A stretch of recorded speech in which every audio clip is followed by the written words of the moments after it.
Question 1 à 4. Conversation avec dessin. Vous allez entendre des conversations entre deux personnes. Indiquez à quel dessin correspond chaque conversation. Question 1. Conversation 1. Alors, tu prends laquelle? J'hésite un peu. Allez. Je prends la robe bleue, elle m'ira mieux que la verte.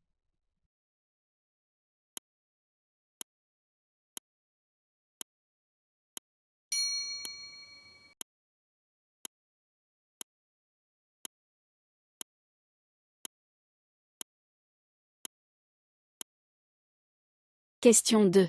Conversation 2. Salut Jeanne, on a changé le lieu de la réunion, on sera dans la salle 176 au lieu de la salle 116. D'accord. Merci pour l'info.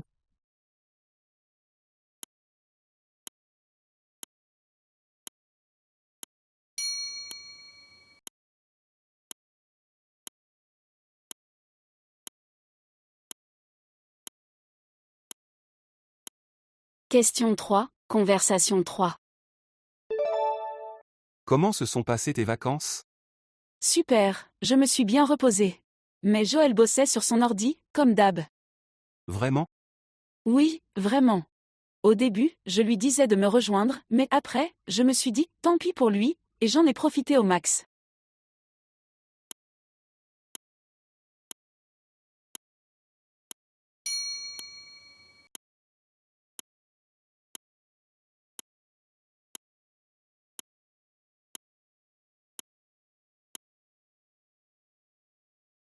Question 4. Conversation 4. On est le 5, c'est aujourd'hui ton entretien d'embauche, c'est bien ça? Ah non, c'est après-demain, et heureusement. Ça me laisse le temps de me préparer un peu plus.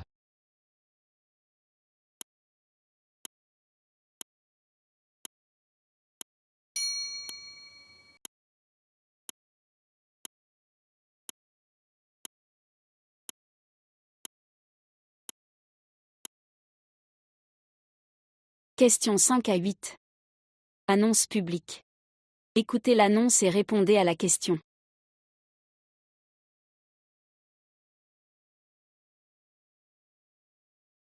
Question 5. Annonce 1. Votre attention s'il vous plaît, le petit Nicolas attend ses parents à l'accueil du magasin. Merci de venir le chercher.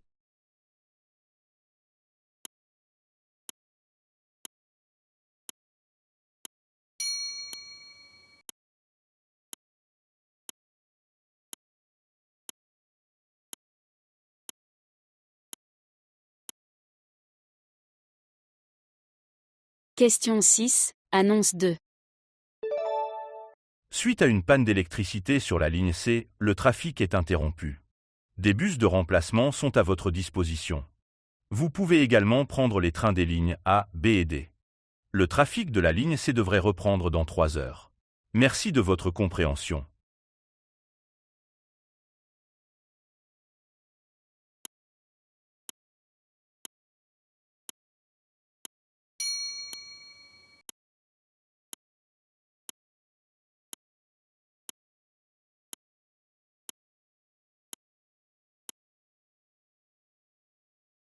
Question 7. Annonce 3.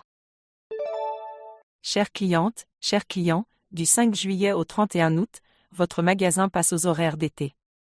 Nous vous accueillerons de 9 h à 13 h, puis de 14h30 à 20 h, du lundi au samedi. Le dimanche, votre magasin sera ouvert de 9 h à 13 h.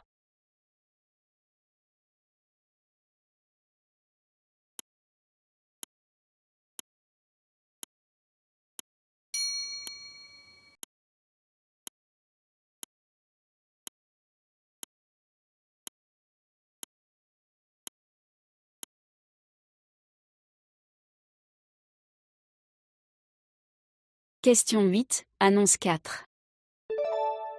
Chers spectateurs, nous vous rappelons qu'il est interdit de manger et de boire dans la salle. Des rafraîchissements et des encas seront disponibles au bar durant l'entracte. Merci de votre compréhension.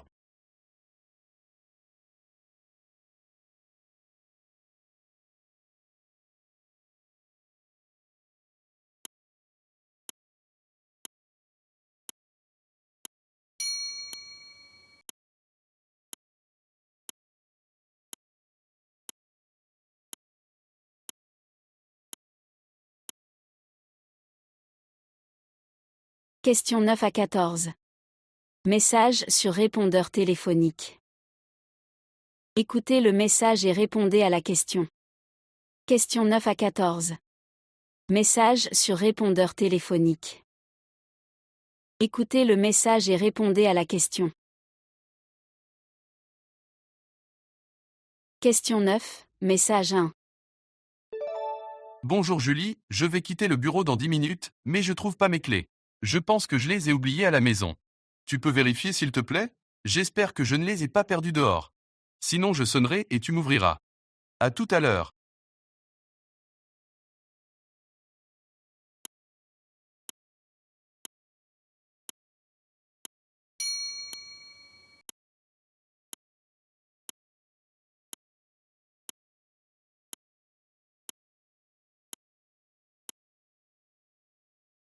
Question 10, message 2. Salut Ali, je t'appelle juste pour t'informer que j'ai enfin reçu ma commande hier. Et devine quoi? J'ai reçu un email du magasin ce matin, ils vont m'envoyer un chèque cadeau pour s'excuser du retard. Finalement, ça valait la peine d'attendre.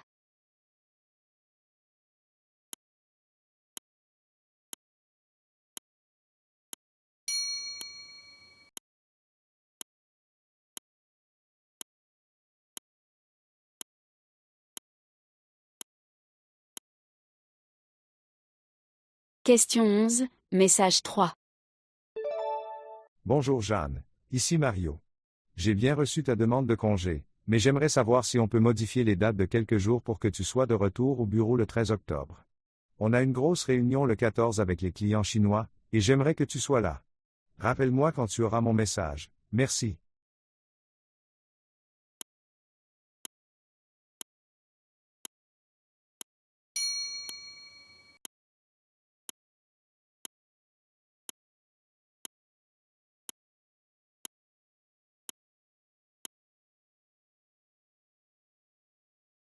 Question 12, message 4. Bonjour Madame Silas. Ici Madame Rouvet de l'école privée Sainte-Anne. Il manque un justificatif de domicile dans le dossier d'inscription de votre fils Raphaël. Pourriez-vous nous l'envoyer dès que possible à l'adresse suivante, secrétariat@sainte-anne.org. Merci d'avance.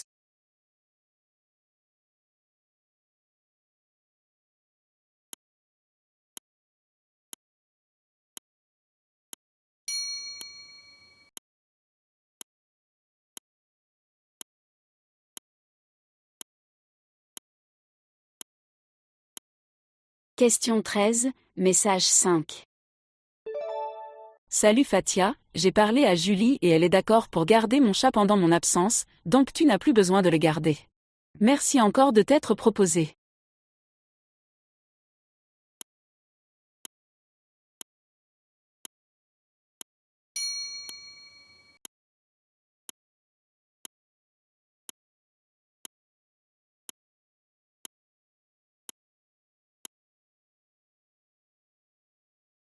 Question 14, message 6. Eden, c'est papa. Je viens de rentrer du travail. T'as encore oublié de fermer le frigo. Franchement, t'exagères.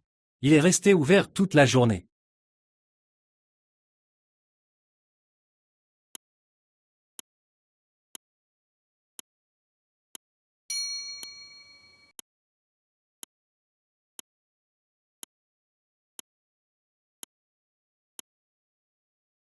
Question 15 à 20. Les micro-trottoirs. Micro-trottoir 1.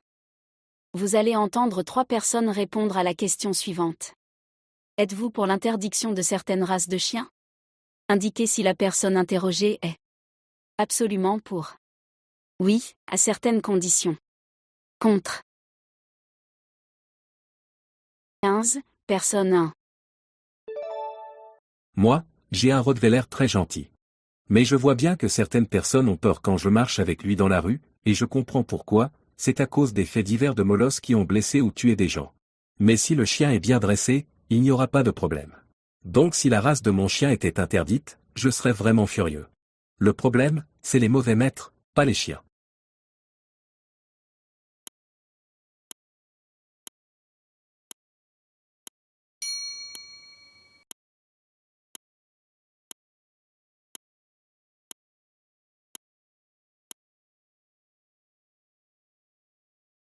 Question 16, personne 2.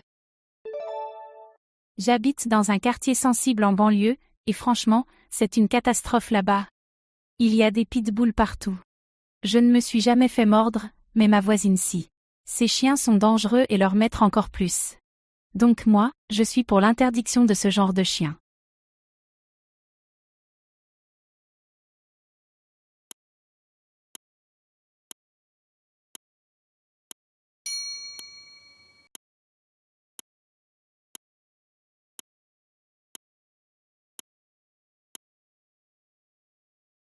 Question 17, personne 3.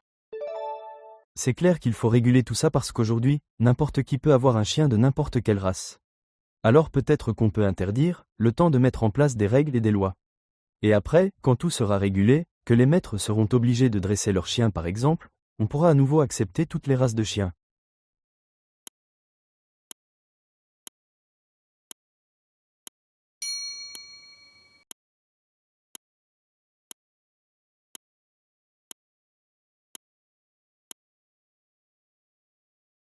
Micro-trottoir 2.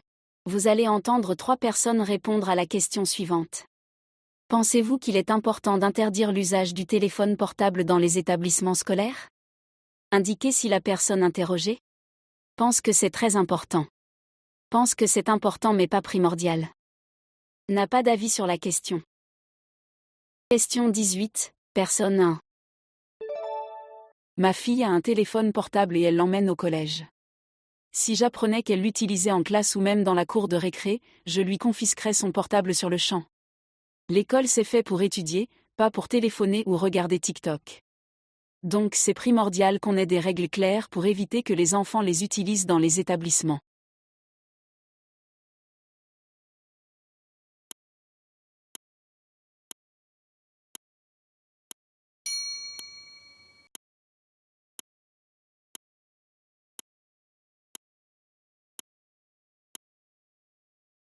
Question 19, personne 2. C'est vrai qu'on a pas mal de problèmes de harcèlement scolaire, et aussi sur les réseaux sociaux. Mais est-ce qu'interdire les téléphones à l'école est la solution? Je ne sais pas. Et puis de toute façon, j'ai pas d'enfant, donc je laisse les parents décider.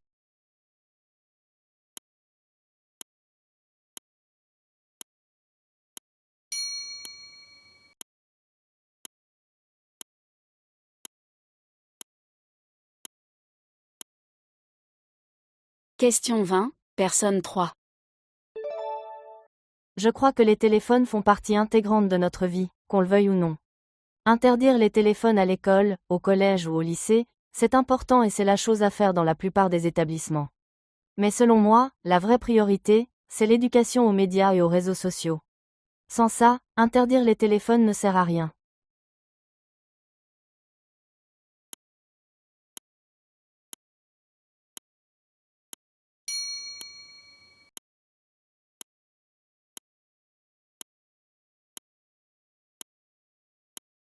Questions 21 et 22.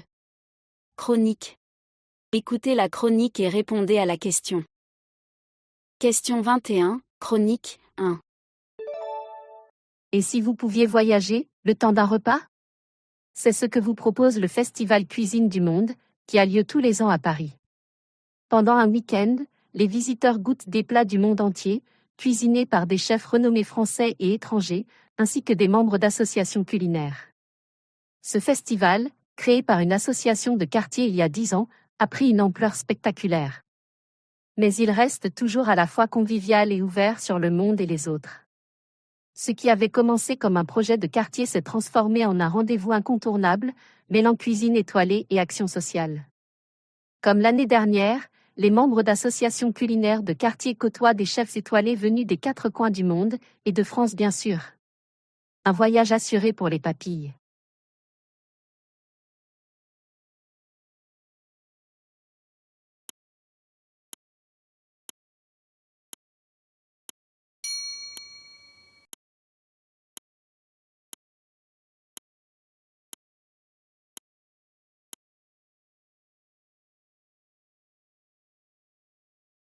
Question 22, chronique 2. Chères auditrices, chers auditeurs, Combien d'heures avez-vous dormi la nuit dernière? 5 heures? 8 heures? À quelle heure vous êtes-vous couché, puis réveillé? Ces questions peuvent paraître intrusives, mais y répondre est essentiel si vous souhaitez prendre en main votre santé.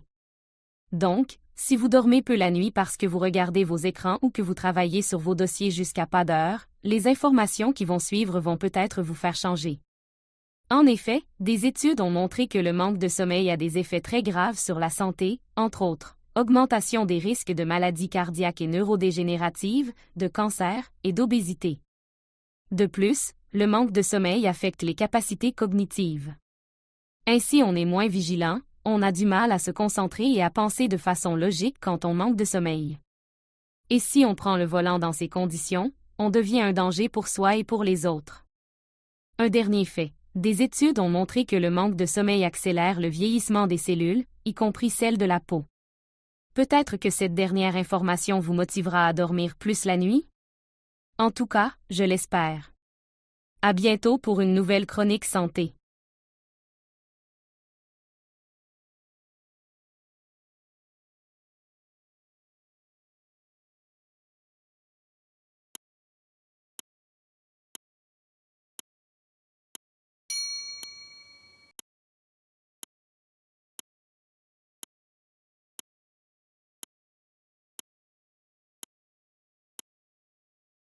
Questions 23 à 28. Interview. Lisez les questions. Écoutez l'interview et répondez aux 2 questions. Questions 23 et 24, interview 1. Ce soir, nous recevons l'auteur Jacques Roulier. Bonsoir Monsieur Roulier. Bonsoir Madame Loris.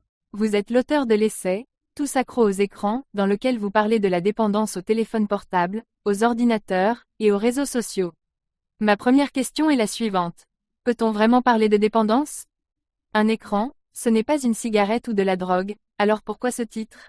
J'utilise le terme accro dans le titre du livre de façon provocatrice pour choquer et susciter la curiosité. Mon but est que les gens le lisent et que les consciences s'éveillent. Mais dans mon essai, j'explique bien que les cas d'addiction au sens psychiatrique du terme sont rares. Cependant, je pense que la plupart des gens utilisent leurs écrans de manière excessive et inquiétante, en particulier les jeunes qui passent des heures dessus et dont la santé est à risque à cause des écrans. Par exemple, selon une étude menée en 2019 par des chercheurs de l'Université de Californie, les jeunes qui passent plus de 7 heures par jour devant un écran ont une diminution de la substance blanche dans leur cerveau, ce qui peut nuire à leur capacité à apprendre et à se concentrer. Et la surexposition aux écrans engendre d'autres problèmes chez les enfants et les adultes, comme l'obésité et l'augmentation des risques cardiaques, dus à une baisse de l'activité physique à cause du temps passé devant les écrans. Sans parler des études qui mentionnent les troubles psychiatriques et psychologiques liés à l'exposition intense aux écrans, comme la dépression. Je pense sincèrement que c'est un problème de santé publique qui explosera à l'avenir et dont on voit déjà les retombées. Il faut qu'on se réveille et qu'on cherche des solutions. Dans votre essai, vous exposez et dénoncez les faits, et vous imaginez les conséquences que la surexposition aux écrans pourrait avoir sur notre civilisation. Mais vous ne donnez pas de solution claire, comme interdire le téléphone aux enfants ou réguler les heures d'utilisation. Pourquoi ça? Pourquoi ne pas proposer de solution? Ce n'est pas le but de mon essai. Ce livre, c'est un peu ma façon de lancer l'alerte. Et vous avez raison, il y a des solutions qui paraissent simples a priori. Mais c'est sans compter les outils et les créateurs auxquels on est exposé. Facebook, YouTube, Twitter, tous ces réseaux sont conçus pour être entre guillemets addictifs. Je compte explorer ces questions et aussi proposer des solutions dans mon prochain livre. Pour l'instant, mon objectif est de réveiller les gens.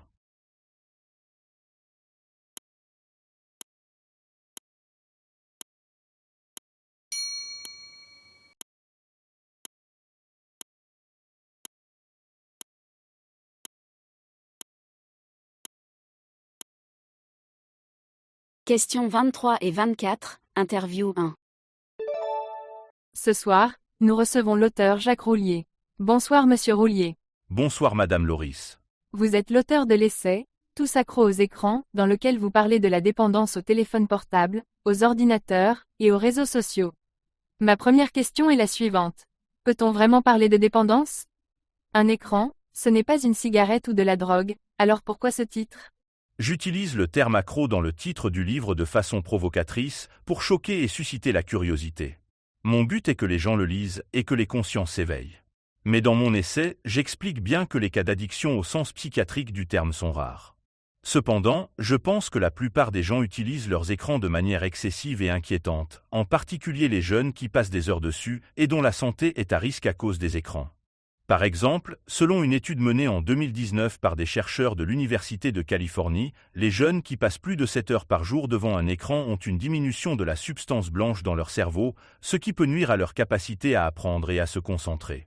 Et la surexposition aux écrans engendre d'autres problèmes chez les enfants et les adultes, comme l'obésité et l'augmentation des risques cardiaques, dus à une baisse de l'activité physique à cause du temps passé devant les écrans. Sans parler des études qui mentionnent les troubles psychiatriques et psychologiques liés à l'exposition intense aux écrans, comme la dépression. Je pense sincèrement que c'est un problème de santé publique qui explosera à l'avenir et dont on voit déjà les retombées. Il faut qu'on se réveille et qu'on cherche des solutions. Dans votre essai, vous exposez et dénoncez les faits, et vous imaginez les conséquences que la surexposition aux écrans pourrait avoir sur notre civilisation. Mais vous ne donnez pas de solution claire, comme interdire le téléphone aux enfants ou réguler les heures d'utilisation. Pourquoi ça? Pourquoi ne pas proposer de solution? Ce n'est pas le but de mon essai. Ce livre, c'est un peu ma façon de lancer l'alerte. Et vous avez raison, il y a des solutions qui paraissent simples a priori. Mais c'est sans compter les outils et les créateurs auxquels on est exposé. Facebook, YouTube, Twitter, tous ces réseaux sont conçus pour être entre guillemets addictifs. Je compte explorer ces questions et aussi proposer des solutions dans mon prochain livre. Pour l'instant, mon objectif est de réveiller les gens.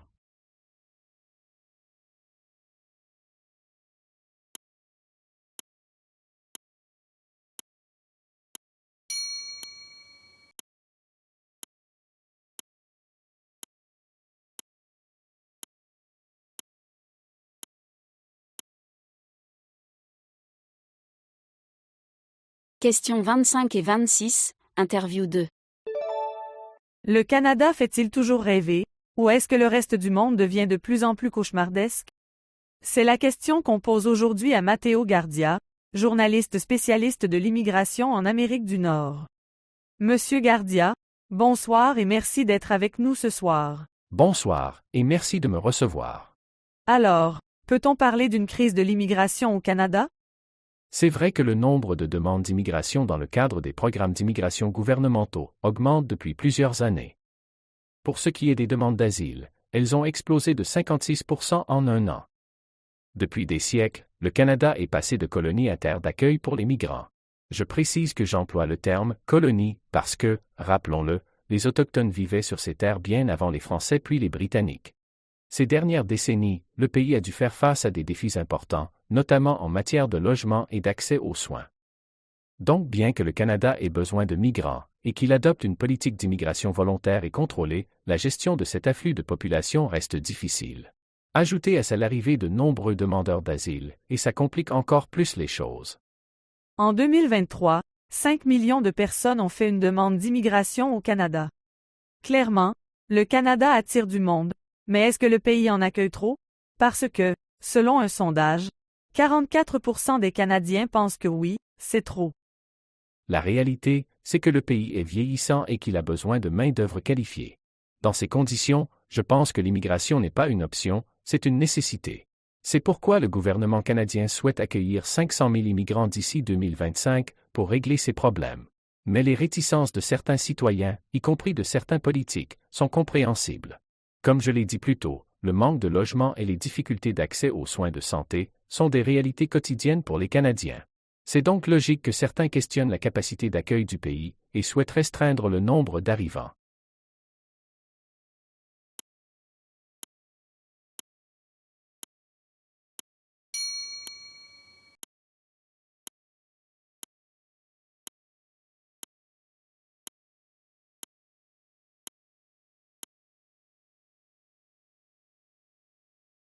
Questions 25 et 26, interview 2.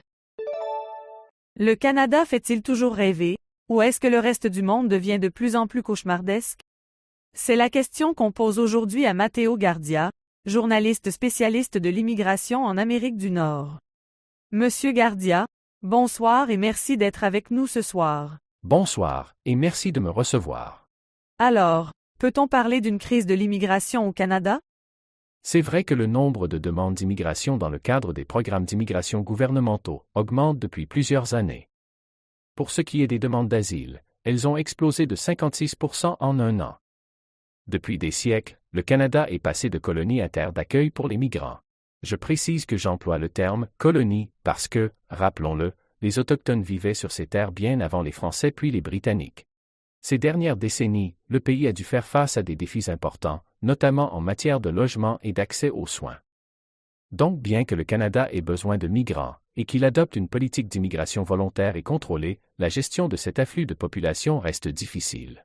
Ajoutez à ça l'arrivée de nombreux demandeurs d'asile, et ça complique encore plus les choses. En 2023, 5 millions de personnes ont fait une demande d'immigration au Canada. Clairement, le Canada attire du monde, mais est-ce que le pays en accueille trop? Parce que, selon un sondage, 44% des Canadiens pensent que oui, c'est trop. La réalité, c'est que le pays est vieillissant et qu'il a besoin de main-d'œuvre qualifiée. Dans ces conditions, je pense que l'immigration n'est pas une option, c'est une nécessité. C'est pourquoi le gouvernement canadien souhaite accueillir 500 000 immigrants d'ici 2025 pour régler ces problèmes. Mais les réticences de certains citoyens, y compris de certains politiques, sont compréhensibles. Comme je l'ai dit plus tôt, le manque de logement et les difficultés d'accès aux soins de santé sont des réalités quotidiennes pour les Canadiens. C'est donc logique que certains questionnent la capacité d'accueil du pays et souhaitent restreindre le nombre d'arrivants.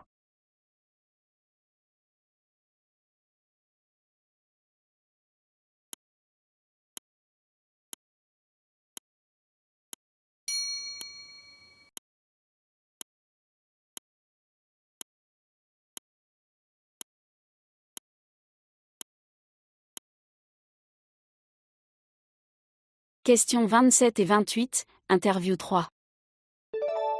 Aujourd'hui, je reçois Jade Tran, pédiatre qui milite pour une éducation multiculturelle dans tous les établissements scolaires. Jade, bonjour, et merci d'être là. Bonjour Armande, merci de m'accueillir. Tout d'abord, pouvez-vous nous expliquer ce qu'est l'éducation multiculturelle? Oui, avec plaisir. L'éducation multiculturelle est un type de modèle éducatif qui met en avant la diversité et l'équité. Les enseignants cherchent à mieux comprendre les cultures des élèves, et quand c'est possible, ils alignent le contenu de leurs cours aux antécédents des apprenants. Par ailleurs, ce type d'éducation initie l'ensemble des élèves à divers horizons culturels, croyances et valeurs. Concrètement, certains enseignants peuvent ajuster leur programme pour refléter la diversité culturelle des élèves d'une classe spécifique. L'objectif est de favoriser l'équité en matière d'éducation en classe en éliminant les obstacles pour les élèves de diverses origines culturelles.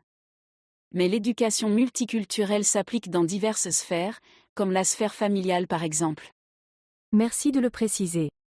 On peut d'ailleurs aborder cet aspect de l'éducation multiculturelle, en répondant à la question d'un auditeur qui pose la question suivante. Si mon enfant apprend ma langue maternelle, aura-t-il du mal à apprendre la langue du pays d'accueil correctement? C'est une très bonne question.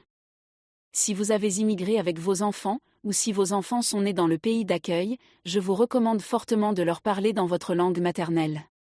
C'est un moyen de leur transmettre votre culture et de les aider à construire leur identité. En plus, cela ne les empêchera pas d'apprendre la langue du pays d'accueil, bien au contraire. Il y a de nombreuses études qui montrent que le multilinguisme est bénéfique pour le développement cognitif des enfants. Donc monsieur, oui, vous pouvez parler à vos enfants dans votre langue maternelle.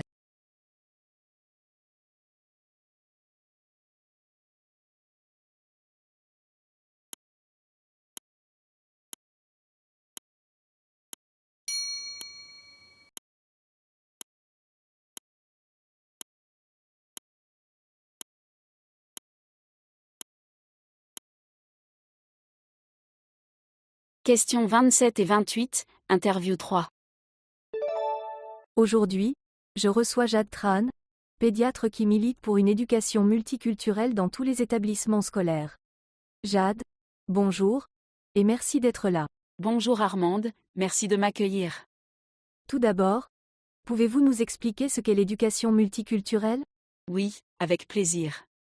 L'éducation multiculturelle est un type de modèle éducatif qui met en avant la diversité et l'équité. Les enseignants cherchent à mieux comprendre les cultures des élèves, et quand c'est possible, ils alignent le contenu de leurs cours aux antécédents des apprenants. Par ailleurs, ce type d'éducation initie l'ensemble des élèves à divers horizons culturels, croyances et valeurs. Concrètement, certains enseignants peuvent ajuster leur programme pour refléter la diversité culturelle des élèves d'une classe spécifique. L'objectif est de favoriser l'équité en matière d'éducation en classe en éliminant les obstacles pour les élèves de diverses origines culturelles. Mais l'éducation multiculturelle s'applique dans diverses sphères, comme la sphère familiale par exemple. Merci de le préciser. On peut d'ailleurs aborder cet aspect de l'éducation multiculturelle, en répondant à la question d'un auditeur qui pose la question suivante. Si mon enfant apprend ma langue maternelle, aura-t-il du mal à apprendre la langue du pays d'accueil correctement? C'est une très bonne question. Si vous avez immigré avec vos enfants, ou si vos enfants sont nés dans le pays d'accueil, je vous recommande fortement de leur parler dans votre langue maternelle. C'est un moyen de leur transmettre votre culture et de les aider à construire leur identité. En plus, cela ne les empêchera pas d'apprendre la langue du pays d'accueil, bien au contraire. Il y a de nombreuses études qui montrent que le multilinguisme est bénéfique pour le développement cognitif des enfants. Donc monsieur, oui, vous pouvez parler à vos enfants dans votre langue maternelle.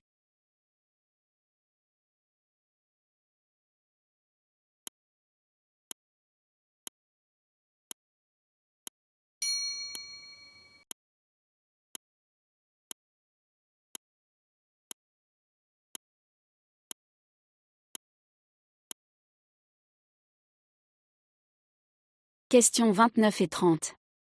Reportage radio. Écoutez le reportage et répondez aux deux questions. Questions 29 et 30. Reportage. Selon un sondage mené en 2023, 54% des jeunes Français âgés de 18 à 24 ans souhaitent quitter la France. 30% des Français, tous groupes d'âge confondus, ont le même désir. Mais pourquoi veulent-ils quitter leur pays? Sonia, 21 ans, nous explique ses raisons. Franchement, c'est dur de réussir ici quand on vient pas d'un milieu favorisé. Non seulement il y a le chômage, mais en plus de ça, devenir propriétaire, c'est presque impossible même quand on a un travail. Par exemple, ma mère a voulu acheter, elle a économisé 30 000 € pour avoir un apport. Elle veut acheter un appart à 98 000 €, mais le banquier refuse de lui accorder le prêt, il dit qu'elle doit avoir un plus gros apport pour qu'il lui prête l'argent. C'est n'importe quoi ce pays. Pourtant, selon l'INSEE, le taux de chômage s'est stabilisé à 7,5% au premier trimestre 2024. Pour ce qui est de l'immobilier et du logement, il y a bel et bien une crise. En 2023, le nombre de ventes a chuté de 22% de ventes, tandis que la construction de logements sociaux a pris un retard considérable. Si on ajoute à cela les tensions sociales et le climat politique, notamment depuis les dernières législatives, on comprend mieux les envies de départ de certains Français. Samia, 30 ans, est ingénieure informatique. Elle gagne bien sa vie et elle est propriétaire d'un appartement en proche banlieue parisienne. A priori, elle n'a aucune raison de partir. Et pourtant, elle envisage de s'installer au Maroc. Je suis née en France, mais j'avoue que depuis quelque temps j'ai du mal à appeler la France mon pays. Le climat social et politique devient vraiment étouffant. Comme vous voyez, je ne porte pas le voile, mais ma mère si, et je ne supporte plus les regards sur elle.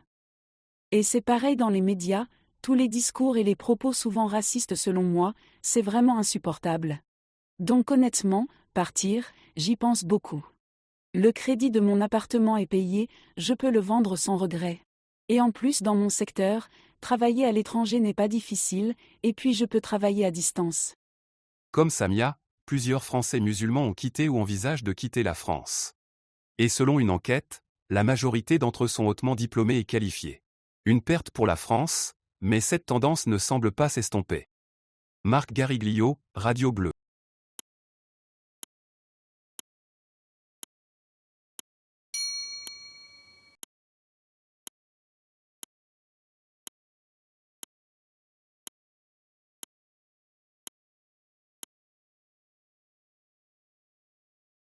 Questions 29 et 30.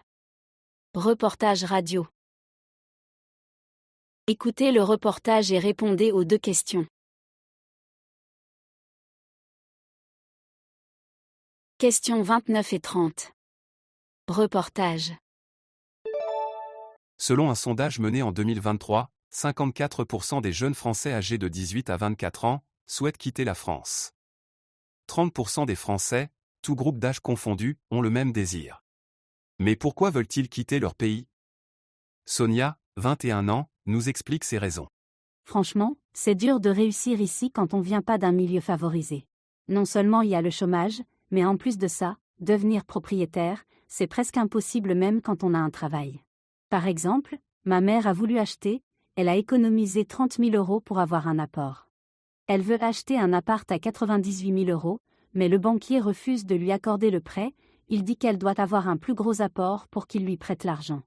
C'est n'importe quoi ce pays. Pourtant, selon l'INSEE, le taux de chômage s'est stabilisé à 7,5% au premier trimestre 2024. Pour ce qui est de l'immobilier et du logement, il y a bel et bien une crise. En 2023, le nombre de ventes a chuté de 22% de ventes, tandis que la construction de logements sociaux a pris un retard considérable. Si on ajoute à cela les tensions sociales et le climat politique, notamment depuis les dernières législatives, on comprend mieux les envies de départ de certains Français. Samia, 30 ans, est ingénieure informatique. Elle gagne bien sa vie et elle est propriétaire d'un appartement en proche banlieue parisienne. A priori, elle n'a aucune raison de partir. Et pourtant, elle envisage de s'installer au Maroc.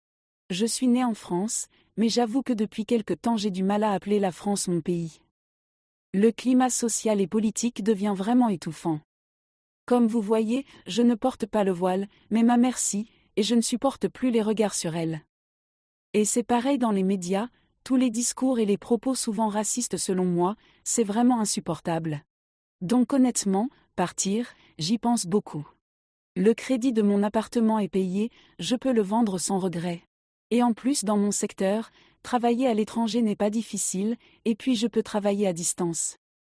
Comme Samia, plusieurs Français musulmans ont quitté ou envisagent de quitter la France. Et selon une enquête, la majorité d'entre eux sont hautement diplômés et qualifiés. Une perte pour la France, mais cette tendance ne semble pas s'estomper. Marc Gariglio, Radio Bleue.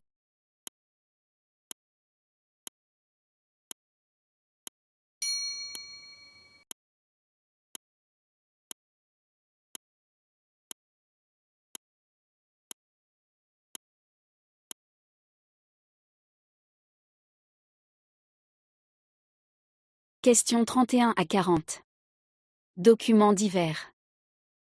Écoutez le document audio et répondez à la question. Question 31. Document 1. La grève des employés de l'entreprise Copalis se poursuit. Les négociations entre les syndicats et la direction n'ont abouti à aucune solution. Le représentant syndical Gilbert Glandois dénonce, je cite, une tentative d'intimidation de la direction. Il affirme que les propositions ne répondent à aucune demande du syndicat, mais en imposent d'autres. Et selon lui, la direction a stipulé que sans accord, les licenciements seraient plus importants qu'initialement prévus. La direction réfute toute tentative d'intimidation et rappelle que la table des négociations restera ouverte jusqu'à lundi prochain.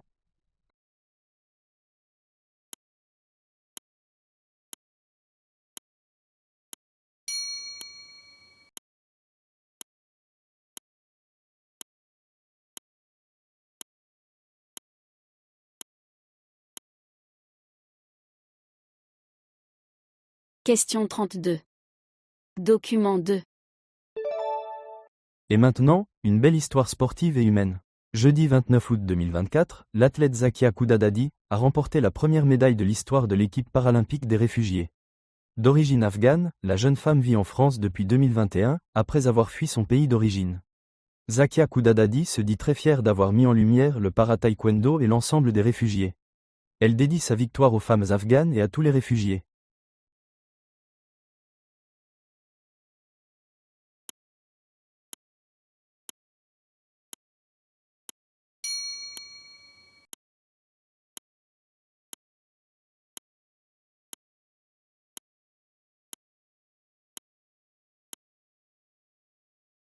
Question 33.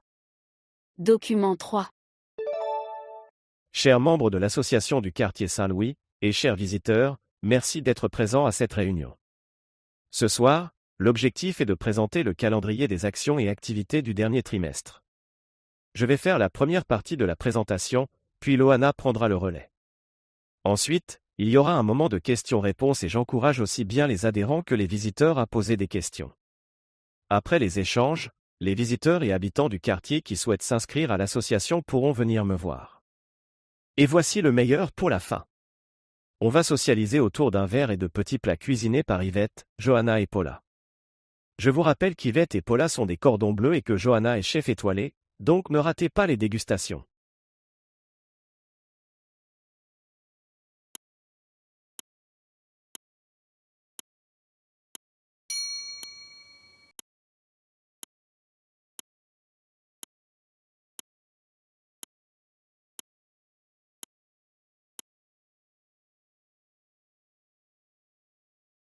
Question 34. Document 4. Un peu de douceur dans un monde de brut? C'est ce que propose l'exposition immersive et interactive Sensations douces, qui explore le thème de la douceur à travers les 5 sens. L'exposition se tient jusqu'au 11 novembre, date symbolique, puisqu'elle marque la fin de la Première Guerre mondiale. Un symbole pour le créateur de l'exposition, Gilles Duval, pour qui la douceur est une force sous-estimée. Les visiteurs pourront admirer des toiles et des sculptures, voir des films et des représentations de danse, et admirer des vêtements de haute couture qui évoquent la douceur. Et ils pourront également toucher des matières textiles douces, écouter de la musique, danser et goûter des plats doux et goûteux, cuisinés par des chefs étoilés. Une exposition ambitieuse où le visiteur est invité à participer à une douce expérience qui encourage le dialogue et l'échange.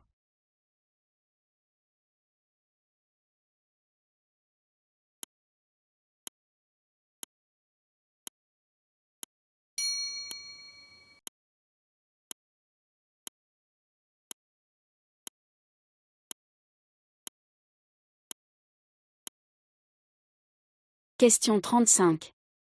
Document 5. Vendredi 5 juillet, la chanteuse Jeanne Morgan fera son grand retour sur scène, après 5 ans d'absence. Le concert aura lieu au Brest Arena, tout un symbole pour l'artiste bretonne, native de Brest. Elle interprétera ses plus grands succès, mais aussi des titres inédits. Car oui, Jeanne Morgan nous offrira un nouvel album. C'est ce qu'elle a confié dans une interview parue dans le magazine Sonnerese, précisant que son nouvel opus sortira le 10 septembre. Mais si vous êtes trop impatient pour attendre jusque-là, rendez-vous le 5 juillet, dans le mythique Brest Arena.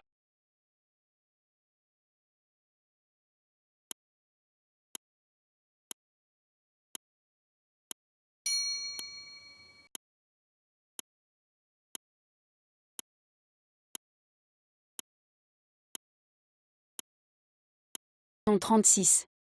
Document 6. C'est officiel, Édouard Philippe est candidat à la prochaine présidentielle.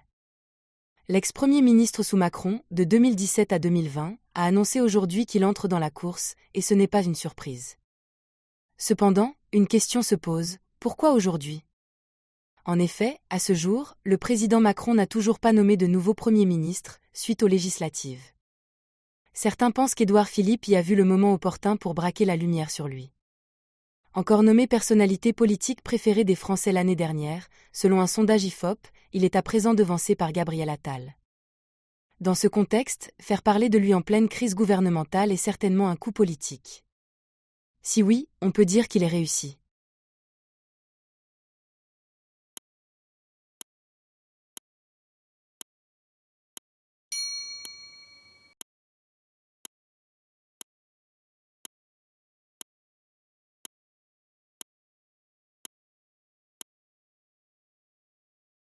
Question 37. Document 7. La rentrée approche à grands pas, et avec elle, son lot de questions habituelles. Est-ce qu'on aura le temps d'acheter toutes les fournitures scolaires ? On n'a toujours pas trouvé de baby-sitter, qu'est-ce qu'on va faire ? Je n'ai pas envie de reprendre le boulot, dois-je changer de carrière ? Comme vous le savez, la rentrée est un grand chamboulement. Pour la plupart, on doit reprendre le rythme métro, boulot, dodo. Ajoutez l'école, les devoirs, et le mal de tête commence. Si vous êtes stressé et angoissé par la rentrée et ne savez pas comment la gérer, ne manquez pas l'émission « Vie pro, vie perso » présentée par Jacqueline Riolet. Elle reçoit la psychothérapeute Léa Lejeune, autrice du livre « Rentrée zen, préparons la reprise ». Elle vous donnera des conseils pour vivre cette rentrée scolaire, professionnelle, associative ou autre, en toute sérénité. Rendez-vous à 14 h dans Vie pro, Vie perso.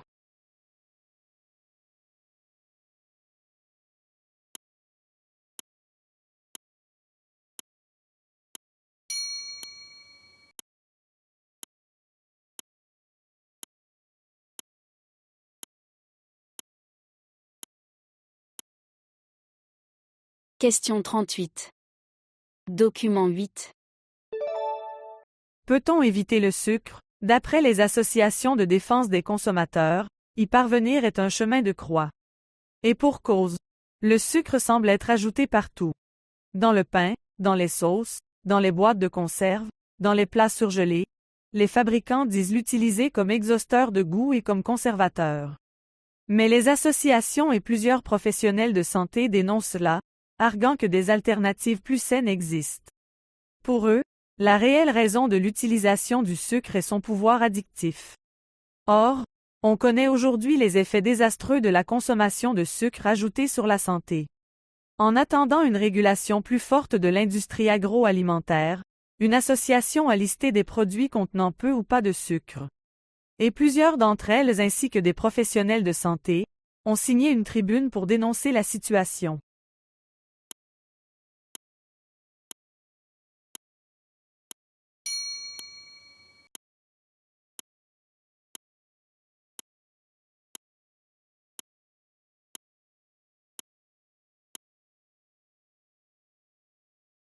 Question 39. Document 9. Plus de téléphone portable. C'est la nouvelle règle qui s'applique aux élèves de 6e de 200 collèges. Tous les matins, quand ils entrent dans le collège, on leur confisque leur téléphone portable. Une mesure qui vise à stopper l'usage de ces appareils dans les établissements scolaires, afin d'améliorer la concentration et la sociabilité des élèves. Cette mesure sera étudiée durant 1 an par des professionnels de santé et de l'éducation, mandatés par le gouvernement. Si les résultats sont concluants, elle sera reconduite et appliquée dans tous les établissements scolaires français.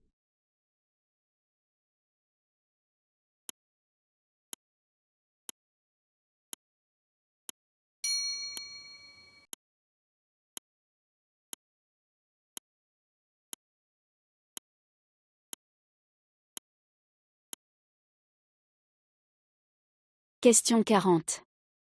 Document 10. Bonjour à tous et merci d'être là aujourd'hui. Je voulais vous rencontrer pour vous parler d'un problème qui perdure depuis 3 mois, à savoir les retards de plusieurs d'entre vous, les jours où on travaille au bureau. C'est un vrai problème, surtout quand on est sur des projets importants ou urgents. Vous ne devez venir au bureau que les mardis et jeudis pour qu'on se réunisse, mais la majorité d'entre vous arrive en retard.